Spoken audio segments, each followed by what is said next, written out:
OnePlus US-ഉം യൂറോപ്പും വിട്ട് India വിടാനുള്ള chance ഉണ്ട്.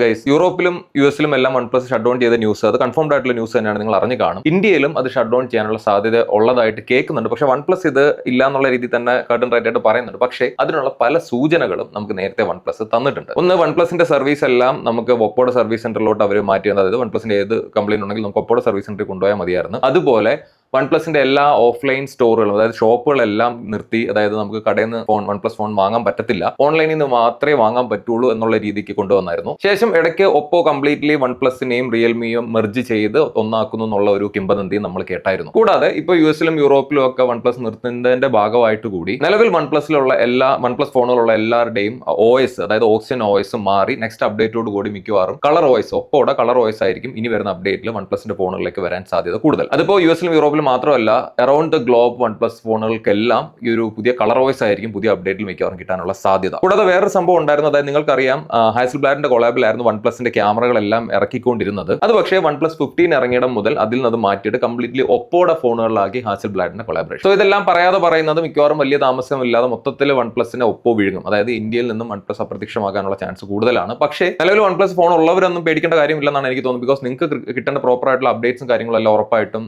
കിട്ടിക്കൊണ്ട് തന്നെ ഇരിക്കും. അതുപോലെ എന്തെങ്കിലും കാലാവധി തീരുന്നിടം വരെ നിങ്ങളുടെ സർവീസും കാര്യങ്ങളും എല്ലാം ഒപ്പോടെ സർവീസ് സെന്ററിൽ തന്നെ നിങ്ങൾക്ക് കിട്ടാനും ചാൻസ് ഉണ്ട്. ചാൻസ് ഇല്ല നല്ല കിട്ടും. പക്ഷെ ഞാനിത് പറയുന്നതിന്റെ കാര്യം, ഒന്ന്, ഇപ്പോൾ OnePlus-ന്റെ ഫോണുകൾ പുതിയതായിട്ട് എടുക്കാൻ നിൽക്കുന്ന ആൾക്കാർ അതിന് മുതിരണ്ട എന്നാണ് എൻ്റെ ഒരു അഭിപ്രായം. ബിക്കോസ് ഈ കാര്യത്തിൽ മൊത്തത്തിലൊരു തീർപ്പ് വന്നിട്ട്, മീൻസ് ഇന്ത്യയിൽ തന്നെ അവർ സർവൈവ് ചെയ്യുന്നുണ്ടെങ്കിൽ കുഴപ്പമില്ല. ഇല്ലാന്നുണ്ടെങ്കിൽ നിങ്ങൾ ധൃതിപ്പെട്ട് ഫോൺ എടുത്തിട്ട് ചിലപ്പോൾ 2-3 മാസം കഴിയുമ്പോഴത്തേക്ക് കമ്പനി നിർത്തി പോവുകയാണെങ്കിൽ, സർവീസ് ഒക്കെ കിട്ടുമെങ്കിൽ പോലും നമുക്ക് നിർത്തിപ്പോയ ഒരു കമ്പനിയുടെ ഫോൺ ഉപയോഗിക്കുന്നതിന്റെ ഒരു മാനസിക സംഘർഷം വെറുതെ ഉണ്ടാവണ്ടല്ലോ. അതുകൊണ്ട് ഞാൻ പറഞ്ഞതേ ഉള്ളൂ. സോ പുതിയ ഫോൺ എടുക്കാൻ നിൽക്കുന്ന നിങ്ങളുടെ ഫ്രണ്ട്സിനൊക്കെ, അതും OnePlus-ന്റെ ഫോൺ എടുക്കാൻ നിൽക്കുന്ന നിങ്ങളുടെ ഫ്രണ്ട്സ് ഉണ്ടെങ്കിൽ വീഡിയോ ഷെയർ ചെയ്ത് കൊടുക്കുക. അവരുടെ അടുത്ത് ഒന്ന് ഹോൾഡ് ചെയ്യാൻ പറയുക. അല്ലെങ്കിൽ വേറെ ഏതെങ്കിലും ഓപ്ഷൻസോ മോഡൽസോ ഉണ്ടെന്നുണ്ടെങ്കിൽ കൺസിഡർ ചെയ്യാൻ പറയുക. റീസെന്റ് ഇറങ്ങിയ OnePlus 15 ഒക്കെ കിടിലം ഫോണായിരുന്നു. പക്ഷേ സങ്കടം കൊണ്ട് നിർത്തി പോകുന്നതിനകത്ത്. ഇനിയിപ്പോൾ റിയൽമിയുടെ കാര്യത്തിലും എന്താണെന്ന് അറിയാൻ വയ്യ.